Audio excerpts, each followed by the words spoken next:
ಚಿತ್ರದುರ್ಗದ ಮಹದೇವಪುರದ ಪಾಳುಬಾವಿಯಲ್ಲಿ ನವವಿವಾಹಿತೆಯ ಶವಪತ್ತೆ ಪ್ರಕರಣ ಸಂಬಂಧ ಅತ್ಯಾಚಾರವೆಸಗಿ ಕೊಲೆಗೈದ ಆರೋಪಿಗಳಿಬ್ಬರನ್ನ ನಾಯಕನಹಟ್ಟಿ ಹಾಗೂ ತಳಕು ಪೊಲೀಸರು ಬಂಧಿಸಿದ್ದಾರೆ. ಆಗಸ್ಟ್ 13ರಂದು ಚಿತ್ರದುರ್ಗದ ಚಳ್ಳಕೆರೆ ಗ್ರಾಮದಲ್ಲಿ ಮನೆಯಿಂದ ನಾಪತ್ತೆಯಾಗಿದ್ದ ಸುಮಲತಾ ಗಜೇಂದ್ರ ಎನ್ನುವವರ ಜೊತೆ ಪ್ರೇಮ ವಿವಾಹವಾಗಿದ್ದರು. ತನ್ನ ಕುಟುಂಬಸ್ಥರ ಕಣ್ತಪ್ಪಿಸಲು ಜಮೀನೊಂದರಲ್ಲಿ ಈ ನವ ದಂಪತಿ ಬೀಡು ಬಿಟ್ಟಿದ್ದರು.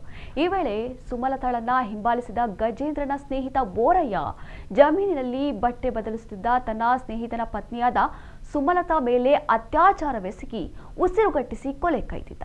ಬಳಿಕ ತನ್ನ ಸಹೋದರ ಕಾರಯ್ಯನನ್ನ ಕರೆಸಿಕೊಂಡು ಉಪಾಯದಿಂದ ಮೃತದೇಹವನ್ನ ಚಳ್ಳಕೆರೆ ತಾಲೂಕಿನ ಮಹದೇವಪುರ ಬಳಿಯ ಪಾಳುಬಾವಿಯಲ್ಲಿ ಎಸೆದಿದ್ದಾರೆ.